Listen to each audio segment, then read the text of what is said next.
Mo Yesu yavuze kuko ariyo meza mumuriza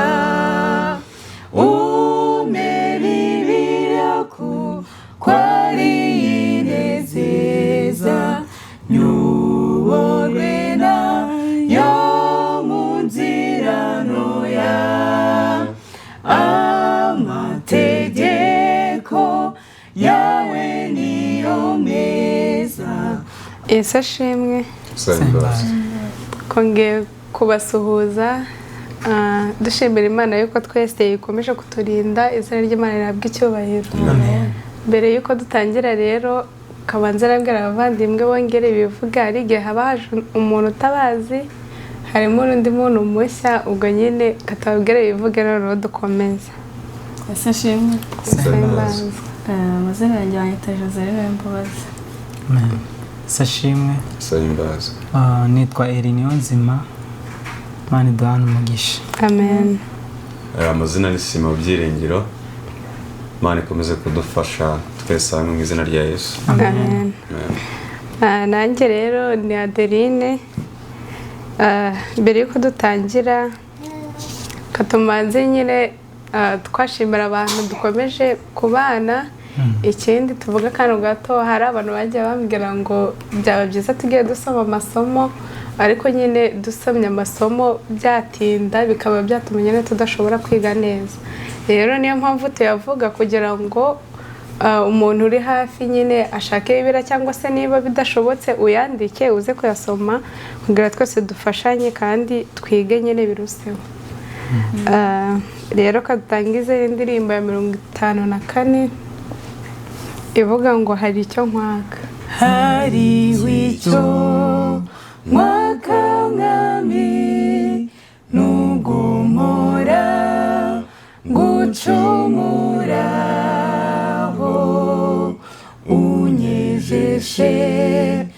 unyejeshe amazi cyangwa umuriro, managurwe hose mwami n'umuriro, niba ushaka nyir'ibyaha birimburwe, nyir'ibyaha birimburwe, nuntunganirize ubwenge, nzanezerwa nzagusingiza, ariko umutima wera urutaho,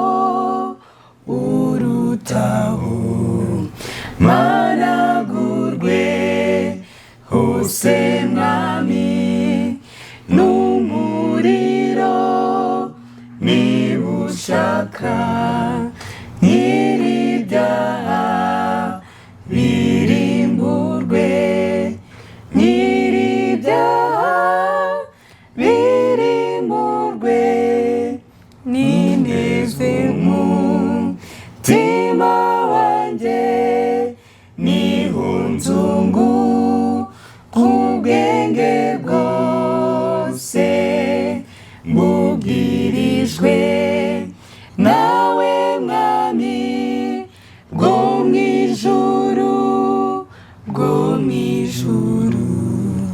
managurwe hose mwami n'umuriro, niba ushaka nyir'ibyaha birimburwe, nyir'ibyaha birimburwe, byanirindi bicumuro, nyitonderi byonekereza, mwami nibyo nkora byose, ntabwo nera,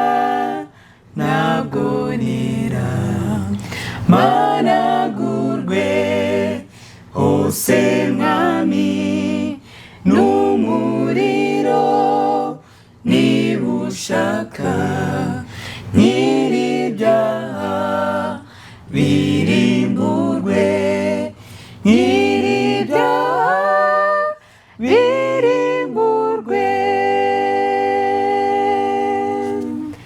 dusabe papa rero dusengere. Data mwiza, Imana ikomeye kandi ituyaharengeyeho mu ijuru, izina ryawe rihabwa icyubahiro. Amen. Turagushimira kuri Imana ibera hose icyarimwe, ibasha kuba mu ijuru kandi ikaba no mu isi, ariko ukaba uri Imana ibasha no kuba mu mitima yacu igihe tukwemereye nabwo bihimbarizwa. Amen. Tukweretse gahunda tugiye kwinjiramo yo kuganira ku byanditswe byera, twiga ndetse tunigisha n'abazatwumva, reka uyiduhere nk'umugisha twese hamwe mu izina rya Yesu. Amen. Amen. Urakoze cyane. Rero ahantu twagize ubushize twari tugeze kuri musobanuzi, none ahangaha amubwira ngo ngwino nkwereke ibikugirira umumaro, maze yategeka umugaragu we gukongeza itabaza abwira Mukristo kumukurikira. Binjirana mu nzu imbere, ategeka uwo mugaragu gukingura urugi rw'imbere. Ararukingura, Mukristo abona igishushanyo kimanitse ku nzu. Icyo gishushanyo ni icy'umuntu witonda cyane, yararamye atumbiriye hejuru, afite igitabo mu ntoki kirusha ibindi byose kuba cyiza, kandi amategeko y'ukuri yanditswe ku minwa ye. Iby'isi abiteye umugongo, ameze nk'uwinginga abantu, kandi ikamba ry'izahabu rimanitse hejuru y'umutwe we. Mukristo arabaza ati, ibi bisobanurwa bite? Umusobanuzi aramusubiza ati, uwo ni inyamibwa mu bantu 1000. Abasha kuvuga nk'uko ya ntumwa yavuze iti, nubwo mufite abayobora muri Kristo inzovu, ntimufite baso benshi. Ninjye wababyaje ubutumwa bwiza muri Kristo Yesu. Bana banjye bato, abo nongera kurabukwa kugeza aho Kristo azaremwa muri mwe. Azaremerwa muri mwe. Urwa mbere rw'Abakorinto igice cya 4 umurongo wa 15 n'Abagalatiya igice cya 4 umurongo wa 19. Kandi ubwo mureba araramye atumbiriye hejuru akagera igitabo mu ntoki kirusha ibindi byose kuba cyiza, amategeko y'ukuri akandikwa ku minwa ye.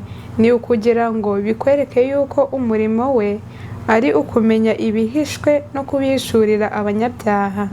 Nicyo gituma ureba ahagaze nk'uwinginga abantu.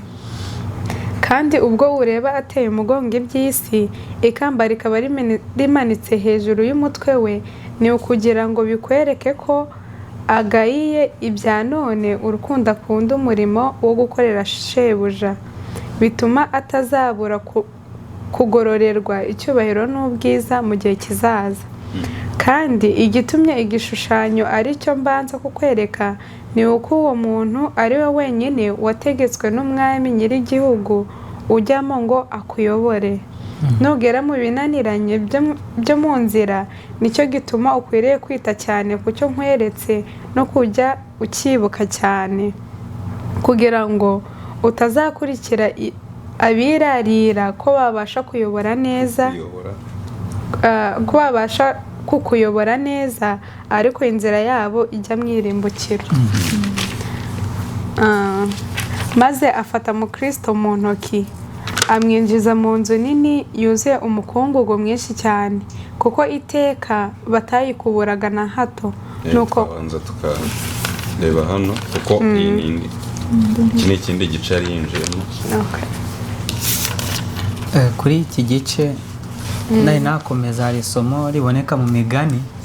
Tutari twakomeza, hari isomo riboneka mu migani igice cya 20 umurongo waho wa 24 haravuga ngo, Uwiteka niwe uyobora imigendere y'umuntu. Mbese umuntu yamenya ate inzira aganamo? Kandi no mu migani n'ubundi igice cyaho cya 10 umurongo wa 9 haravuga ngo kubaha Uwiteka ni ishingiro ryo kumenya kandi kumenya uwera ni ubuhanga. None hano baratubwiye ngo Uwiteka niwe uyobora imigendere y'umuntu, mbese umuntu yamenya ate inzira aganamo. Wenda kuri iyi ngingo n'ubundi dukomeze tuyiganireho, mbese umuntu yamenya ati inzira anyuramo, kuko hari aya magambo dusomye menshi agaragaza umuntu wari ufashe igitabo araramye hejuru areba igihugu gihoraho. None iyo nzira twayimenya dute, twarushaho kubisobanukirwa mu buhe buryo? Wenda dukomereje hano turi kwa musobanuzi nk'uko twari twabirebyeho ubushize, nk'uko na mushiki wacu amaze kongera kudusomera amagambo ari hano. Umusobanuzi twari twamuvuzeho ubushize, nyine dufite mwuka wera udusobanurira, dufasha kumva ibyo Imana ibitubwira, kuko urugendo mwuka w'Imana adahari nta kintu dushobora gukora. Rero yitegereje umuntu nk'uko umuvandimwe amaze kubivuga, wari uraramye asa naho iby'isi atabyitayeho. Si uko atabaga mu isi, ahubwo ni uko yagombaga gusingira ibiri hejuru, kuko iwacu si hano ku isi nk'uko ibyanditswe byera bitubwira. Rero ikintu turi kubona hano gikomeye cyane yari afite nk'izahabu kandi yagombaga kuzirikana, ni igitabo yari afite mu biganza bye. Iki gitabo ni Bibiliya. Bibiliya twese turazigira, ariko aha kwa musobanuzi uyu mugabo tubonye ahantu, cyangwa se uyu muntu tubonye ahantu, nuko amategeko yari ku minwa ye, kandi iki gitabo yaracyishimiraga. Bivuze ngo yari ari ku rwego rwo kuba ari umuntu ushobora kwishimira iby'Imana ivuga, kuko aho ikibyo byavugaga niho yifuzaga kwerekeza. Biri gusobanura ko natwe muri urugendo tugize umugisha tukagira musobanuzi akatwereka iby'inzira, ariko tukwiriye kwibaza ngo mbese uyu mugabo wari umeze atya, ese ashobora kuboneka? Yego ashobora kuboneka, kuko ngo yarahagaze no mu nzira, cya gitabo afite afasha kugisobanurira abandi. Ni ubwo biri gusobanura ko iyo twamaze kumenya ukuri kandi kugakorera muri twebwe, tuba tugomba kugira umutwaro wo kumenyesha abandi, bikaba uruhererekane kugira ngo tureko twagera ku ntego y'agakiza nk'uko Imana yakaduhamagariye. Arakoze cyane. None aha ngaha barakomeje baravuga ngo maze afata Mukristo mu ntoki amwinjiza mu nzu nini yuzuye umukungugu mwinshi cyane, kuko iteka batayikuburaga na hato. Nuko Mukristo amaze kuyitegereza akanya, musobanuzi ahamagara umugabo aramubwira ati kubura. Arakubura, uwo mwanya umukungugu utumukira hose, ujya Mukristo mu mazuru ushaka kumuzibiranya. Maze musobanuzi abwira umuja wari uhagaze aho ati zana amazi uminjire mu nzu. Azana amazi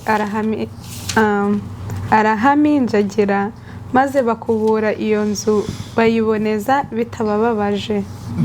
Mukristo ati ibyo bisobanurwa bite?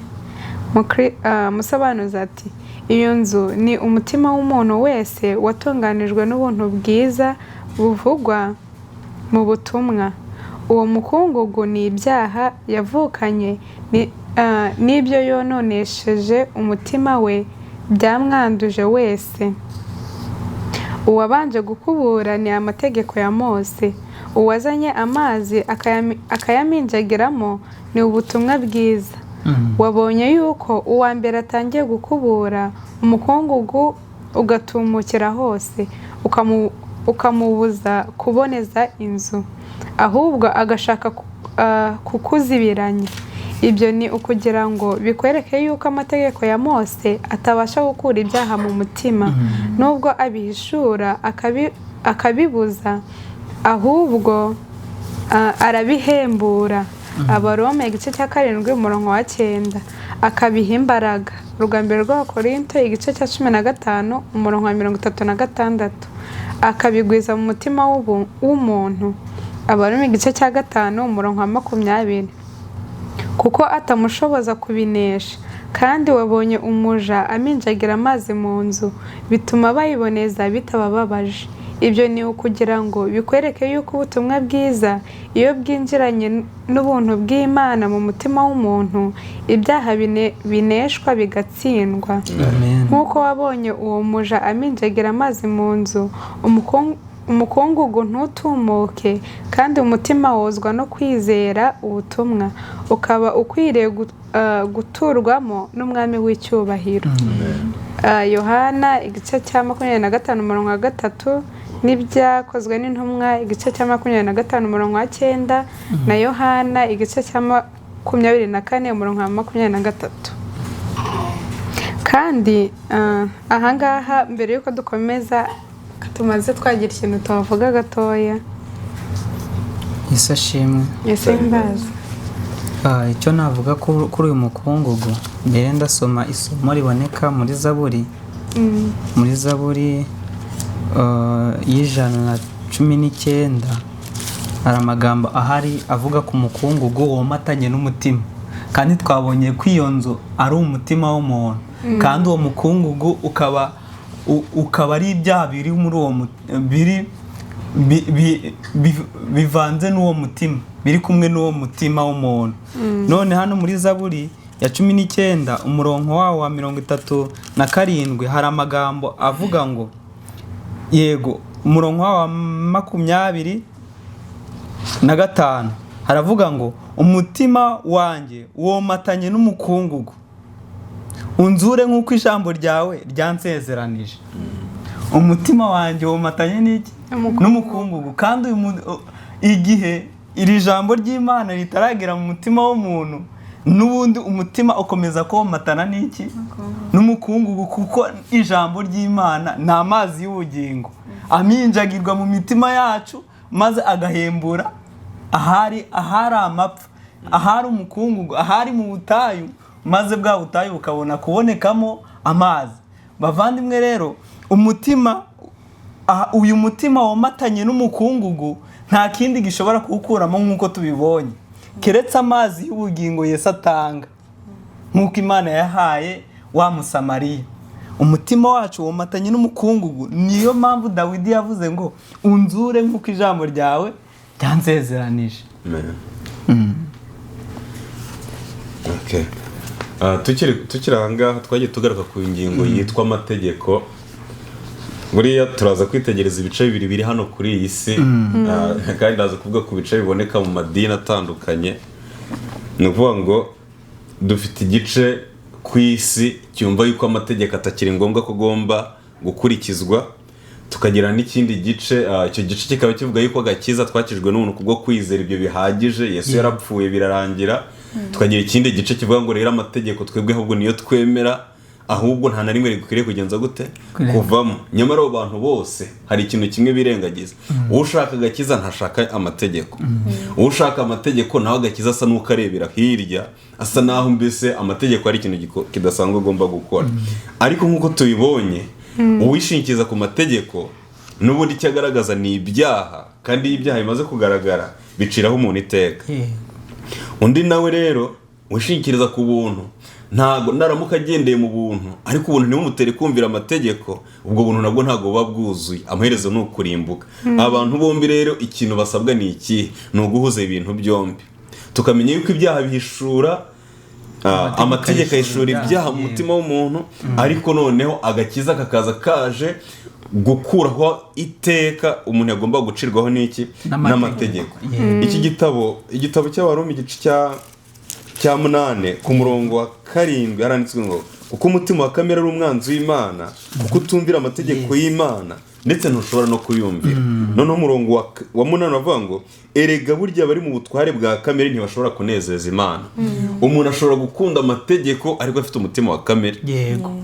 Kandi umuntu ashobora gutekereza ko afite ubuntu ariko ayoborwa n'umutima wa kamere. Kubera iyo mpamvu iyo ibi bintu byombi bitagiranye isano, kuko ari uwazanye ubuntu ni Kristo, kandi Kristo wazanye ubuntu kugira ngo dukire, ni nawe wazanye amategeko. Rero ibi bintu igihe bidahuriye mu mutima w'umuntu, kumva nugira ubuntu amategeko atazaba kureba, ni ukwishuka ntawe agakiza wazakabona. Niwumva ko uzagira amategeko ariko ntugire ubuntu, nabwo ni ishyano, byose bizashyira umuntu igihonoma. Navuga nti rero nitujya twiga amategeko twe kujya tuyabonamo agakiza, kandi nitujya twiga ubuntu tujye tubonamo agakiza, ariko tumenye ko bwa buntu bukwiriye kudutera kumvira amategeko, kuko Kristo yaravuze ngo ibintu byose bizahinduka, ariko ijambo ry'Uwiteka cy'amategeko y'Imana ntashobora kuvaho n'akantu na gatoya. None turafata bamwe bakemera amategeko 9 bagakuramo rimwe, abandi bakavanamwo 2 bagasigarana 8 ngo amategeko ngo yakuweho. Ibi bintu ni uburiganya bwa Satani. Dufite Bibiliya, iki gitabo turi no gusoma si ikidini runaka, dukwiriye gusobanukirwa yuko Imana dushakaho ni ukugira ngo duhumuke tumenye umugambi Imana ku bugingo bwacu. Murakoze. Murakoze cyane. Nanjye ikindi kintu nakongeraho, ahangaha havuze ngo uwo mukongo bawukubura ubwa mbere wamaze gutumukira mu Kristo mu mazuru, ariko haje umuntu uminjagira amazi nyine biraborohera kugira bakubure nta n'umuntu n'umwe byangirije. Ubwo bivuze ngo gukurikiza amategeko tudafite Kristo ntago bishoboka kuko bizatwangiriza. Ikintu tugomba gukora rero, hari abantu baririmbye ngo ufata Yesu wavuze, ufate Yesu wabwirije, noneho umutuze mu mibereho yawe. Nicyo kintu kizatubashisha nyine gutsinda amategeko, kuko ntago uzayashobora no kuyakomeza. Ntago uzayashobora Yesu Kristo utamufite muri wowe, kandi nyine ari ugushoboza kuyatsinda. Ubwo rero tugomba kwemera Kristo, wa Kristo tugenda tuvuga, uwo tugenda tuvuga ahantu hose, uwo tuvuga ko twamenye, noneho akaza akajya mu mibereho, akaba ariyo tubana nawe. Noneho ibyo ngibyo nyine bizatubashisha gukora ibyo ngibyo dusabwa. Naho kuvuga gukora ibyo ngibyo nta joro twaba dufite. Rero barakomeje baravuga ngo kandi ndota umusobanuzi afashe mu Kristo mu ntoki, amujyana mu nzu nto irimo abana bato 2 bicaye ku ntebe. Umukuru yitwaga Munyepfa, umuto yitwa Mwihanganyi. Munyepfa yasaga n'uganya cyane, ariko Mwihanganyi yari ashyikije umutima hamwe. Mu Kristo arabaza ati, Munyepfa aganyira iki? Umusobanuzi aramusubiza ati, aganyira ko umurezi wabo bombi ashaka ko bategereza kuzahaga ibyiza byabo mu itangira ry'umwaka utaha. Ariko Munyepfa byose arabishaka nona. Mwihanganyi yemera gutegereza. Nuko kuri Munyepfa haza umuntu amuzaniye isaho yuzuye amafaranga, ayamusuka imbere. Munyepfa arayatoragura, arayishimira kandi aseka. Mwihanganyi amuratira. Hashize umwanya muto aba arayamaze, arakena, asigarana ubushwambagara gusa. Mu Kristo ati, nsobanurira ibyo neza. Musobanuzi ati, abo bahungu ni ibishushanyo. Munyepfa ni igishushanyo cy'ab'iyi si. Mwihanganyi ni icy'ab'igihe kizaza. Nk'uko ubibonye, Munyepfa ashatse ibye byose none muri uyu mwaka. Bisobanurwa ngo muri iyi si uko niko iby'isi bimeze. Uko niko ab'isi bameze. Bifuza guhabwa ibyiza byabo byose none, ntibabasha kwihangana ngo bategereze undi mwaka. Uwo ni wo si yindi izaza, bagahabwa ibyiza byabo. Ahubwo bakunda wa mugani ngo ijana riragurwa rirutwa n'imwe itashye. Bakawurutisha iby'Imana yahanishije byose byiza byo mu gihugu kizaza. Ariko babonye uko yamaze ibye vuba cyane, ntagire ikindi asigarana keretse ubushwambagara. Ku iherezo ry'iyi si uko niko bizaba kubahwanye nawe bose. Mu Kristo ati, noneho mbonye yuko Mwihanganye ari we ufite ubwenge bwiza. Ku mpamvu nyinshi, iya mbere ni uko ategereza ibirushaho kuba byiza. Iya kabiri ni uko azagerana ibye n'ubwiza bwabyo ubwo wa wundi azaba afite ubushwambagara gusa. Musobanuzi ati, ongeraho n'ibi, ubwiza bwo mu gihe kizaza ntibusaza, ariko ibya none bishira vuba. Nicyo gituma Munyepfa atagira impamvu nziza yo kuratiririza Mwihanganye yuko yabanje guhabwa ibyiza birutaho, kubera ko ibibanza bitabura gusimburwa n'ibiheruka, ariko ibiheruka bitagira ibibisimbura, kuko ari nta kindi kibikurikira. nicyo cyatumye bivuga kuri wa mutunzi ngo wahawe ibyiza byawe ukiriho. Lazaro nawe yahawe ibibi none aguwe neza hano, naho wowe urababazwa cyane. Luka 16:25. Mukristo ati noneho mbonye yuko kwifuza ibya none atari byiza, ahubwo ko ibiruta ari ugutegereza ibizaza. Amen. Musobanuza ati uvuze ukuri, kuko ibiboneka ari iby'igihe gito, naho ibitaboneka bikaba iby'iteka ryose. Urwa kabiri rw'Abakorinto 4:18. Icyakora nubwo bimeze bityo, ibya none bihereranye cyane no kwifuza kw'imibiri yacu, nicyo gituma byumvikana vuba. Ariko ibizaza ntibigera ihuriro na kamere y'umubiri, nicyo gituma bigumya kunyurana. Maze ngo birakomeye. Ese shimwe Semazi. Iki gice cyari kiri kutwereka uko muri iyi si abenshi tubayeho, ko dushaka iby'umunezero w'akanya gatoya no tukirengagiza iby'umunezero w'iteka ryose. Ariko mu by'ukuri bino wenda twakwifashisha isomo rituruka muri Yohana 12:25 avuga ngo ukunda ubugingo bwe arabubura, ariko uwanga ubugingo bwe muri iyi si azaburinda ageze ku bugingo buhoraho. Aha ngaha bitubwira ko nyine gukurikira Yesu bisaba kwiyanga.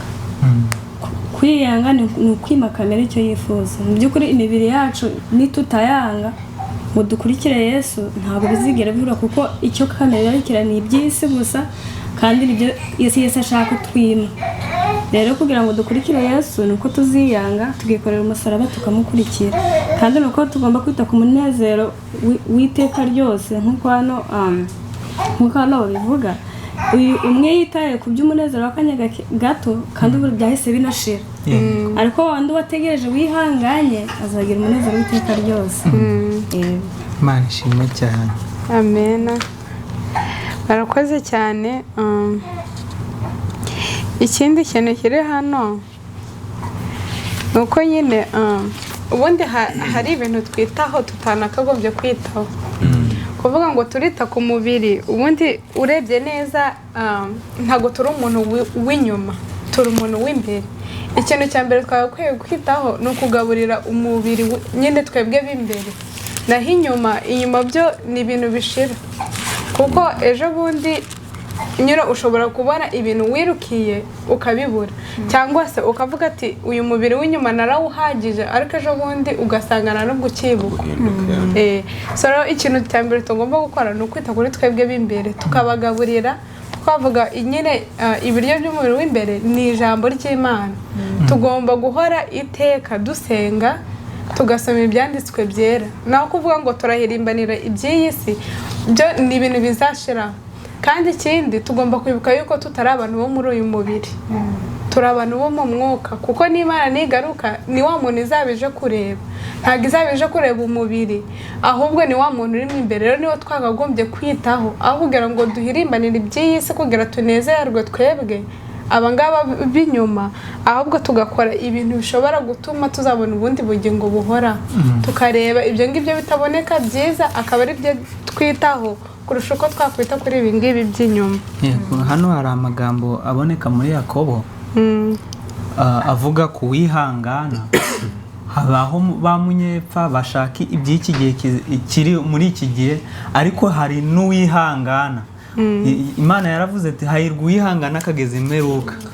Kandi no muri Yakobo hari amagambo ngira ngo nsome muri Yakobo igice cyaho cya mbere umurongo wa 12 haravuga ngo hahirwa umuntu wihanganira ibimugerageza, kuko namara kwemerwa azabwa ikamba ry'ubugingo iry'Imana yasezeranije abayikunda. Rero umuntu wihangana akageza imperuka ni umuntu ufite mwuka w'Imana muri we, kandi kuko umuntu adatungwa n'iby'isi gusa n'ibyo kurya bisanzwe gusa, ahubwo atungwa n'amagambo ava mu kanwa k'Imana. Dukwiriye kubeshwaho n'iri jambo. Iri jambo akaba ryo ritubeshaho kurenza uko twifuza kubeshwaho n'ibindi bintu byo ku ruhande, ubwo nibwo tuzahabasha guhabwa kwihangana, ibyo bikazatugeza ku bugingo buhoraho muri Kristo Yesu. Amen. Kamvuga akantu gatoya, ntabwo ndibuze gutinda. Urwa kabiri rw'Abakorinto igice cya 5 umurongo wa mbere, Yego. ntabwo ndibuze kubisobanura, ahubwo muzarisesengure cyane. Tuzi yuko niba inzu y'ingando yacu yo mu isi izasenywa, ni cya kintu namaze kuvuga, ko dukwiriye guhaza uyu mubiri, ahubwo dukwiriye gutunga uw'imbere ari we uzabaho by'iteka cyangwa se akarimbuka by'iteka ryose. Tuzi yuko niba iyi nzu y'ingando izasenywa, dufite inyubako ituruka ku Mana, inzu itubatswe n'intoki z'abantu, itazashira yo mu ijuru. Iyo nzu ni bwa bugingo tuba tugaburira. Iyo ni yubakwa n'Imana, ko nta muntu ushobora kuyubaka ngo bikunde. Kuko tunihira muri iyi ngando, ubwo n'uyu mubiri, kuko tunihira muri iyi ngando twifuza kwambikwa ya nzu izava mu ijuru, kugira ngo tuyambare tutazasanga twambaye ubusa. Nuvuga ngo turashaka kwambika uwo muntu w'imbere, kandi tumuhereza imico myiza, tuyikomeye kuri bwa buntu twabonye bukomoka kuri Kristo, ariko budutera kumvira iki? Ya mategeko, cyangwa se budutuma twumvira ya Mana. None iyo turi kubigenza gutyo, tuba twubaka umuntu w'imbere atari umuntu w'inyuma. Kuko uyu muntu w'inyuma, uyu munsi ashobora gusa neza, ejo agasa nabi. Umunsi ashobora kuba afite amaboko yose n'amaguru yose, ejo kamwe kakavaho. Ariko iyo twubatse umuntu w'imbere, ahora yuzuye, kuko umurema ahora ari umuremyi iteka ryose. Niyo mpamvu igice cya 8 cy'Abaroma kitubwira ngo abari muri Kristo Yesu aba ari ibyaremwe bishya. Nkavuga nti rero, dusabe kuri Kristo kugira ngo tugire bashya, duhinduke ba mwihanganye, twe kuba bapfa, nibagira ipfa nyine bumva bahora ibintu byose babyifuza, kugira ngo tubashe kubona uko tugera ku nsinzi mu izina rya Yesu. Amen. Rero murakoze cyane, kadusoreza aha, tuzakomeza ubutaha, kadusoze n'indirimbo ya 45 ivuga ngo umpe Bibiliya kuko ari inezeza. Amen. Umpe Bibiliya kuko ari inezeza, uyinyoboresha iteka mwami, ntakibasha kuzimya umucyo wayo, ko Yesu yaje kuyitwumvisha. Umpe Bibiliya kuko ari inezeza, nyuborwe nayo mu nzira ntoya, amategeko yawe niyo meza, agaragaza inzira y'ukuri. Umpe Bibiliya mu kababaro kanjye, igihe mpigwa n'ibyaha byanjye.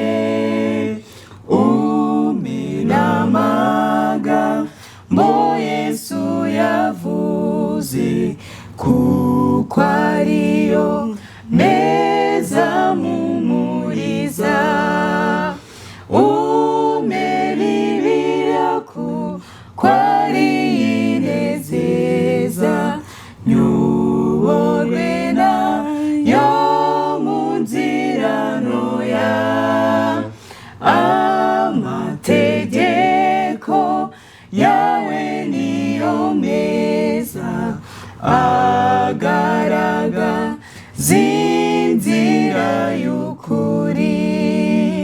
Umpe Bibiliya ngwi murikira iteka, kandi ndinde imitego yo hasi. Ni urumuri rwaka mu mwijima, runyereke inzira y'amahoro. Umpe Bibiliya kuko ari inezeza, nyuborwe nayo mu nzira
Roza dusengera. Senga.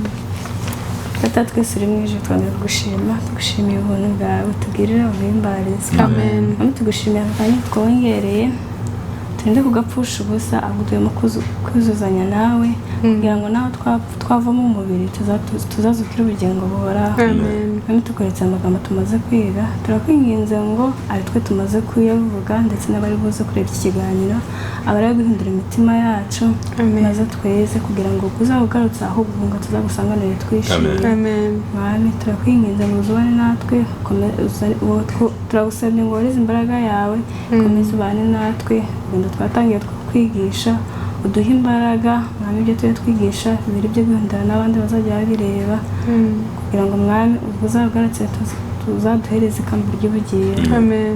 Natwe turinde ubwo si ibyo dushaka tutarabisaba, ahubwo ibyo ubona byaza tugeze imbere y'ubwiza bwawe, ariko dore ubuntu bwa Yesu.